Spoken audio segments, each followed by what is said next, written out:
মুখ্যমন্ত্রী, বাংলার মুখ্যমন্ত্রী, পশ্চিমবঙ্গের মুখ্যমন্ত্রী শুভেন্দু অধিকারী থেকে শুরু করে বিজেপির ছোট বড় সব নেতৃবৃন্দ, তারা কারণে অকারণে অপ্রয়োজনেও বলছেন কারা অনুপ্রবেশকারী, কারা শরণার্থী। যারা শরণার্থী তাদের কোনো বিপদ নেই, যাদের নাম কাটা গেছে, যারা নাগরিক নন তারা আবেদন করুন, সব হয়ে যাবে। কিন্তু ঘটনা হলো, আজ পর্যন্ত বিজেপির হিসাবে যে 2 কোটি মানুষকে আবেদন করে নাগরিক হতে হবে, তার 1% লোকও আবেদন করেনি। মোদি সাহেবের রাজত্বকাল 12 বছর পার হয়ে গেছে।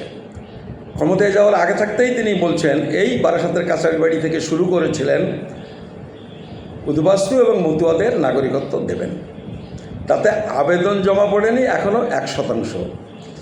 2029-এ তার বিদায় নেওয়া নিশ্চিত হয়ে গেছে। আমি বলছি মোটামুটি নিশ্চিত হয়ে গেছে, কিন্তু 1% লোকও এখনও আবেদন করেনি। কেন করেননি? কারণ তিনি যে পথ এবং উপায় বলছেন সেটা বাস্তবসম্মত নয়, মানুষের পক্ষে এটা করা সম্ভব নয়, যে কারণে করেনি। কত লোক আবেদন করেছেন? 1% লোক আবেদন করেছেন, যার সংখ্যা কত? সংখ্যা হলো 2,23,24,25 হাজার লোক আবেদন করেছেন। এই যারা আবেদন করেছেন তার মধ্যে কত শতাংশ লোক নাগরিকত্ব পেয়েছেন, মানে সার্টিফিকেট পেয়েছেন? কাতে পেয়েছেন? শুভেন্দুবাবুর হিসাবে 90% পাননি। তাদের আবেদন পেন্ডিং অথবা ডিক্লাইন্ড, মানে বাতিল হয়ে গেছে, যেটা জ্বালায়নি হয়তো রাজনৈতিক কারণে, কিন্তু বাতিল হয়ে বসে আছে বেশিরভাগটা। আর 10% মতো লোক তারা সার্টিফিকেট পেয়েছেন। সার্টিফিকেট যারা পেয়েছেন, যদি 24,000 লোকে পেয়ে থাকেন, তাহলে এই 24,000 সার্টিফিকেটে অন্তত 50,000 লোককে, তার পরিবারের লোককে ডান দিকে লিখে দিয়েছে তার মা বাংলাদেশি, তার বাবা বাংলাদেশি, তার বউ বাংলাদেশি, তার ছেলে মেয়েরা বাংলাদেশি। যে কজনকে নাগরিকত্ব দিয়েছে তার 2-3 গুণ বেশি লোককে সার্টিফিকেট দিয়ে দিয়েছে যে তারা বাংলাদেশি। এই জিনিসগুলি, এই যে একজনকে নাগরিকত্ব দিয়ে তার পরিবারের 5 জনকে বাংলাদেশি বলে সার্টিফিকেট দিয়ে দিচ্ছে, এই কথাটা উল্লেখ হচ্ছে না। এখন কথা হলো, সিএতে আবেদন করলে নাগরিক হয়ে যাবে। তাহলে এই যে মানুষ আবেদন করছেন না, কি কারণে? শুধু মমতা বন্দ্যোপাধ্যায় বারণ করেছেন বলে? আরে মমতা বন্দ্যোপাধ্যায় তো বারণ করেছেন, তা আপনাদের মোদি, অমিত শাহ, আপনারা তো সবাই বলেছেন ভোট দিতে।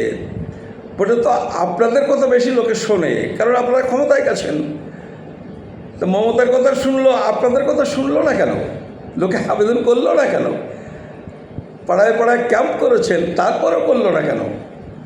আসলে মানুষের ঘাড়ের উপর একটা মাথা আছে, যে যাই বলুক না কেন তারা তাদের নিজস্ব বুদ্ধি দিয়ে বিবেচনা করেছেন, করে দেখেছেন আবেদন করাটা যুক্তিযুক্ত নয়, বিপদ হতে পারে, এই রকম একটা আশঙ্কা তাদের মধ্যে আছে বলেই করেননি। এই বিষয়টা আপনাদের বুঝতে হবে। এই বাস্তব পরিস্থিতি বাদ দিয়েও আইনের কথা যদি বলি, তাহলে আপনারা পরিষ্কার করে বলছেন না কেন? আপনারা বলছেন হিন্দু হলেই শরণার্থী। সত্যি কি তাই? এখানে যে সমস্ত উদ্বাস্তু বা শরণার্থীরা আছেন, মানে হিন্দুরা আছেন, তারা কি সবাই বিপদমুক্ত? কি করে? ধরুন আপনারা বলছেন 2014 সালের আগে আসলে সে অনুপ্রবেশকারী নয়, অনুপ্রবেশকারী নয় বলে সে আবেদন করতে পারবে। আবেদন করতে চাইলেই হবে না, তাকে বলেছে এই কাগজগুলো লাগবে, এই শর্ত পূরণ করতে হবে। সেইটা আমার ধারণা 90 ভাগ লোকের পক্ষে সম্ভব নয়। মানে 80-90% লোকেরই প্রায় কাগজপত্র নেই। তাদের কাগজপত্র জোগাড় করতে গেলে জাল কাগজ করতে হবে। সেইটা কিছু লোকে করছেন, আমরা খবর পাচ্ছি, কিন্তু বেশিরভাগ লোকে তো জাল চুরি করতে রাজি নন, ফলে তারা আবেদন করতে পারছেন না। একটা বড় শতাংশের মানুষ, মানে কয়েক লক্ষ মানুষ যারা এখানে এসে ভোটার কার্ড, আধার কার্ড ইত্যাদি করেছেন, তাদের সাথে বাংলাদেশে তাদের যে নাম, বাবার নাম, নামের বানান, এরকম যে বিষয়, এইগুলোর মিল নেই। কেন মিল নেই? তারা এসে যখন এখানে আধার কার্ড, ভোটার কার্ড করার চেষ্টা করেছেন, এর আগে বিজেপি ক্ষমতায় আসার আগে, সিপিএম আমলে, তৃণমূল আমলে, তখন তাকে ডকুমেন্ট দিতে হয়েছে। তখন তাদের আত্মীয় স্বজন, মা বাবা, অন্যান্যদের ডকুমেন্ট দেখিয়ে তারপরে ভোটার কার্ড, আধার কার্ড করতে হয়েছে। এখন তারা তো প্রথম প্রজন্ম এসেছেন। এবার যে সমস্ত লোক নিজেরা প্রথম প্রজন্ম এসেছেন, তাদের মা বাবা আসেননি, আত্মীয় স্বজন আসেননি, মানে ক্লোজ আত্মীয় স্বজন আসেননি, তখন তারা কি করবেন? তখন তারা খোঁজাখুঁজি করেছেন, গ্রামের লোক, পাড়ার লোক, প্রতিবেশী, কারোর মা বাবার সাথে কারোর সাথে যদি মিলিয়ে গিয়ে থাকে সেই নাম দিয়ে, মানে মা বাবা পাল্টে তারা এটা করেছেন। অনেকে নাম পরিবর্তন করেছেন, করে ওই কাউকে একজন বলেছেন উনি আমার বাবা, উনি আমার দাদা, ফলে সেটা করতে গিয়ে নাম পদবি পরিবর্তন হয়ে গেছে। তা এরকম লোকের সংখ্যা কয়েক লক্ষ আছে। তারা কি করবেন? কার-19 কী করে আবেদন করবেন? তাদের বাংলাদেশে কাগজ আনতে গেলে তো এই সম্পর্কে, এই নামের সাথে তো মিলবে না, ওখানকার তাদের মা বাবার টাইটেলের সাথে মিলবে না। এইরকম একটা বড় সংখ্যায় লোক আছেন, ফলে তাদের পক্ষে আবেদন করা সম্ভব নয়। আর বলছে 2014 থেকে 24, এইটা একটা বড় ভাওতা। এটা কিন্তু আইন নয়, এটা একটা অর্ডার ইস্যু করেছে। আর অর্ডার মানে অত্যন্ত টেম্পোরারি ব্যাপার। এবং সেখানে কি করেছে, এই 14 থেকে 24, এই 10 বছর যারা এসেছে তারা কিন্তু অনুপ্রবেশকারী, তাদের কিন্তু অনুপ্রবেশকারী তকমা মুক্তি হয়নি, এবং তারা অনুপ্রবেশকারী বলেই তাদের আবেদন করার, কাতে আবেদন করার অধিকার নেই, কারণ অনুপ্রবেশকারীরা তো আবেদন করতে পারেন না। তো 14 থেকে 24 যারা, তারা অনুপ্রবেশকারী, এই জন্য তারা আবেদন করতে পারবেন না। এরা কিন্তু সরকারি সুযোগ সুবিধা, বার্ধক্য ভাতা, বিধবা ভাতা, অন্নপূর্ণা যোজনা, এরও টাকা পাওয়ার অধিকারী নয়। কেউ কেউ পেয়ে থাকতে পারেন, আপত্তি হলে, কিন্তু এগুলো কাটা যাবার কথা, আইন তাই বলছে। তাহলে এই লোকগুলো কী ছাড় পেয়েছেন? রাজনৈতিক কারণে, এদের একটু খুশি করবার জন্যে এটা একটা ললিপপ, বুঝলেন তো? বলেছে তোমাদের পুলিশে ধরবে না। তো পুলিশে 24-এর, মানে পুলিশে তো এইভাবে মানুষকে ধরতো না।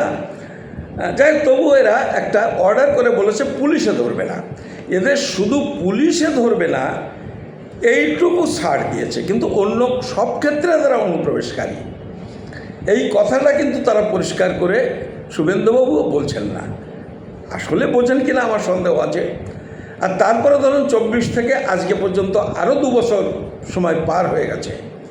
এই 2 বছরে যারা এসেছেন, বা হয়তো আপনারা 20-তে এসেছেন, 18-তে এসেছেন, কিন্তু 24-এর আগের কাগজপত্র নেই, সেই লোকগুলো কিন্তু মুসলমান যেমন অনুপ্রবেশকারী, 2024-এর আগে আসেন আর পরে আসেন, 2024-এর আগে আসার কাগজ যাদের নেই, তারা কিন্তু মুসলমানদের মতোই, মানে মুসলমান যারা অনুপ্রবেশকারী এখানে এসেছেন তাদের মতোই অনুপ্রবেশকারী, মুসলমান অনুপ্রবেশকারী। আর 24-এর আগে আসা কাগজ নেই এবং 24-এর পরে আসা হিন্দু যারা, তাদের মধ্যে পার্থক্য কিছু নেই, তারা মুসলমানের মতোই অনুপ্রবেশকারী। এই কথাটা কিন্তু এরা পরিষ্কার করে বলছে না। এই কথাটা পরিষ্কার করে বুঝতে হবে। আর বিজেপি সম্পর্কে যারা অত্যন্ত উচ্চ ধারণা পোষণ করেন, তাদের বলি যে এই যে খুঁড়োর কল বিজেপি করেছে, যেটা আগে ছিল না, কংগ্রেস আমলে ছিল না, বা এর আগে কোনো আমলে ছিল না। বাংলাদেশ থেকে কিন্তু আর কোনো লোকের, কোনো হিন্দুর আর ভারতে এসে থেকে যাওয়ার ব্যবস্থা উপায় নেই। ফলে এরা যতই বলুক পৃথিবীর সব হিন্দু আমার বন্ধু, আমার ভাই বোন, এরা কিন্তু পৃথিবী বাদ দেন, বাংলাদেশ থেকে যে হিন্দুরা এতদিন আসতেন, আমি বাংলাদেশের হিন্দুদেরও বলি, তারাও সব মোদির ভক্ত।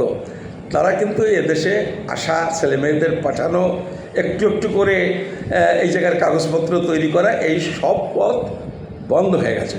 ফলে যারা বিজেপির পক্ষে গলা ফাটাচ্ছেন, তারা নিজেদের সংকীর্ণ লাভটাকে, সুবিধাটাকে বাদ দিয়ে এই গোটা ব্যাপারটা একটু বলুন, আমাকে গালাগালি করুন, কিন্তু তবুও গালাগালি করার পর শুয়ে শুয়ে বিছানায় একটু ভাবুন যে বিজেপি আপনাদের কি করেছে। অনুপ্রবেশকারী করেছিল, এই যাদের গালাগালি করছে সুপ্রীতি বিশ্বাস, তাদের নেতৃত্বে 15 বছর লড়াইয়ের পরে ওই K-19 হয়েছিল, যেখানে তবু অনুপ্রবেশকারী তকমাটা মুক্তি হয়েছে, কিন্তু অনুপ্রবেশকারী তকমাটা দিয়েছিল বিজেপি। আর যখন মুক্ত করলো তখন আগের অবস্থায় গেল না। আমরা যখন এসেছি অ্যাপ্লাই করলেই নাগরিকত্ব পেয়েছি কংগ্রেস আমলে, সেই অবস্থায় ফিরল না, এক গাদা কন্ডিশন জুড়ে দিল যাতে নাগরিকত্ব না হয়। ফলে বিজেপিকে চিনতে হলে একটু বুদ্ধি খাটাতে হবে, একটু যুক্তি দিয়ে বুঝতে হবে। আপনাদের কাছে সে আবেদন রেখে আমার বক্তব্য এখানে শেষ করছি। আপনাদের সবাইকে নমস্কার।